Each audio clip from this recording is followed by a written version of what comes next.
1-1 prediction. Big week. Reese, do you want to lead us off? I believe you had the Penn State side of things for this prediction or preview. Sorry. Yeah, I did. So going in, I don't know what you want to call the X factor. Like, I think Drew Allar he's not going to go crazy this game, but I think he's kind of the deciding factor for this game. If he's going to try to do too much, I think it's going to get to be a problem for Penn State. I mean, he's 65% completion percentage, 1,200 yards, 12 touchdowns, no interceptions this year. Very impressive. So again, if he's going to try to do too much, I think it's going to put this Penn State team in trouble because that defense of Ohio State is very stout, very solid. I mean, you saw Sam Hartman have issues with them.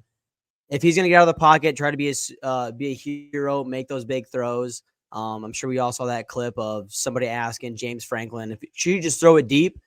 Don't throw it deep this week. Don't try to just prove that you can do that stuff. Take your shorter throws. Just get some completions. Hand the ball off to your back. Crawl talking about it. Just throw it deep. Yeah. Yeah. What if it was a 45-yard post and it turned into 60 yards? Yeah. What if it's getting just post? You just kept going. Just throw it, dude. Wait. I can't believe that guy was like, that guy formulated that question, thought of that question, and he's like, I should say it out loud to the coach of Penn State University. And he did. He's a good double down on it. Yeah. He doubles down on it. I just think he doesn't need to be a hero because I don't think McCord on the other side, he's not really a CJ Stroud or Justin Fields yet. Like, he's not going to be a guy who's going to go out and defeat you by making these miraculous throws. I mean, look at what he did against Notre Dame. He didn't have any stats to jump off at you. He's had a nice drive at the end of the game, take that team down the field to win. So I think both quarterbacks just got to do what they can to not turn the ball over and give other opportunities because I think, again, they have a very solid backfield. They average, I think it's like over 210 yards a game between Singleton and Allen, and 9 touchdowns between them as well too. So what can those guys do to get going? How can they dominate that line of scrimmage? Because they've been pretty solid there all year as well too. Pass game can be there, but again, I just don't think he has to do too much. He's got to just be the guy that they can rely on.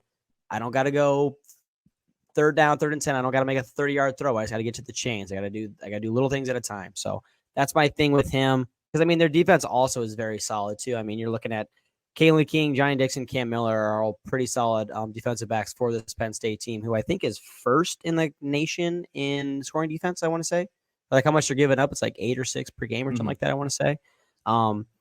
And they also have, I think it's a 49% completion rate that they're allowing the opposing quarterbacks because they're so physical and they're so dominant up front. So what can they do defensively to keep getting to McCord to not let him get those throws to Harrison and those guys that are just going to be kind of open as they go? What can you do to pressure him, get rid of the ball quickly, get out of the pocket, make him throw on the run, make him uncomfortable? So that's what I got so far for this Penn State team.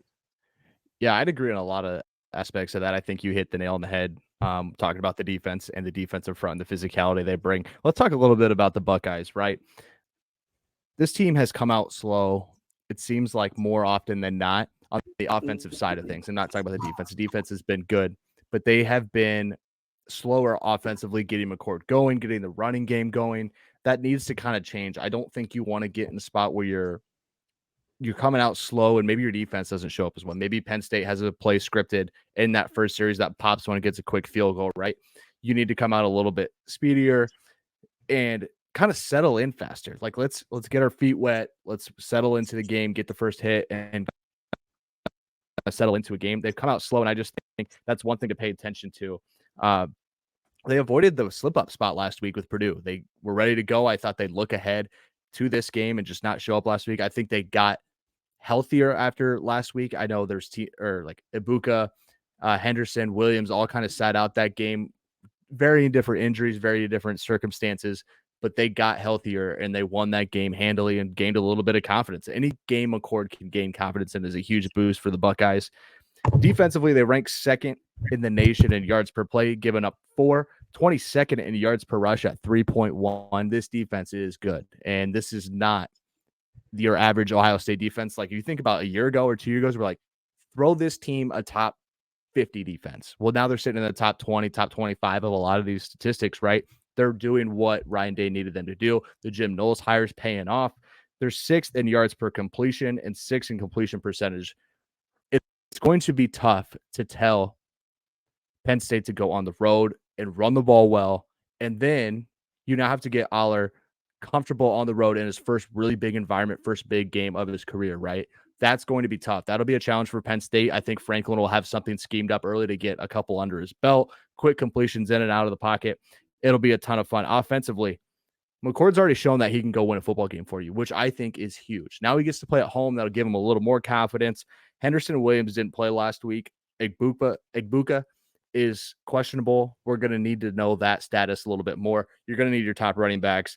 You're going to need one of your two big playmakers at receiver to really make the kid feel like he's got places to check the football down to. This is where I think Penn State has an edge right here, right?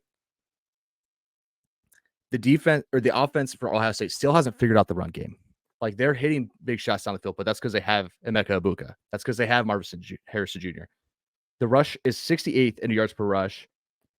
It's not good. Like they are not running the football well. No matter who in the backfield it is, that's why they need their superstars there. So this game is going to be interesting for me. I took the first quarter under 10.5.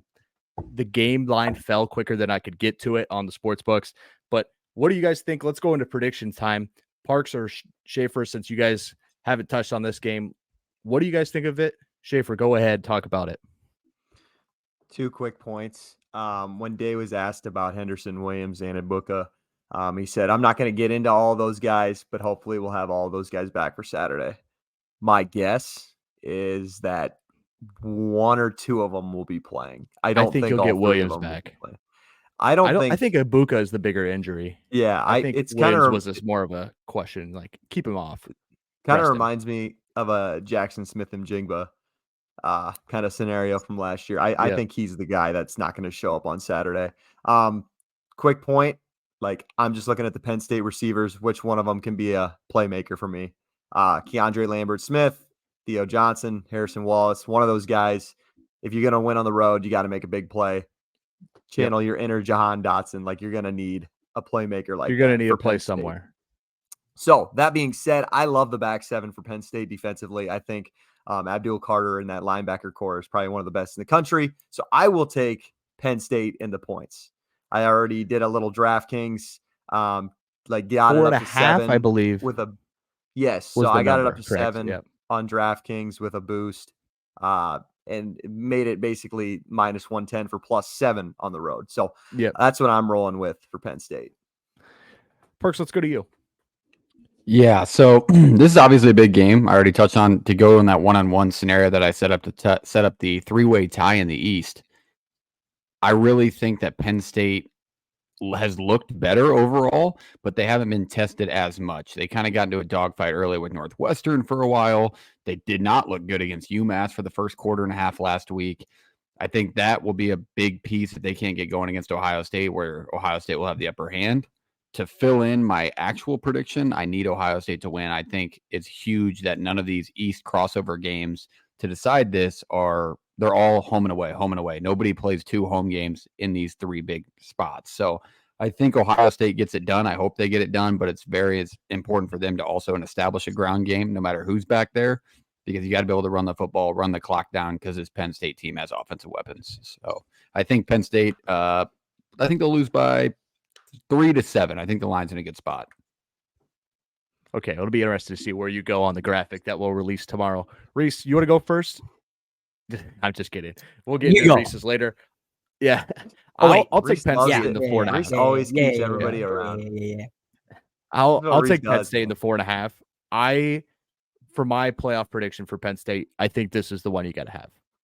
This is the one you have to have. And I think in a lot of times when people do preseason predictions or they do preseason thoughts on teams, and then the numbers thrown out that week, right, on a game that they talked about in August, they're like, oh, I mean, I don't actually think it. Like, no, I believe in this Penn State team. Drew Allar is going to have to go through a really good defense. I'm not saying it's going to be easy, but I'll take the 4.5 with this team. I think they win. I think they're just going to stifle McCord, and they're not going to be able to give up any rush yards. They're going to make him one-dimensional. Can he make plays through the air? He might have to force some things. Just a couple ill-advised, 2 young quarterbacks going at it. Who makes a bigger mistake? I think it'll be McCord due to not having the running game he was hoping for. Let's jump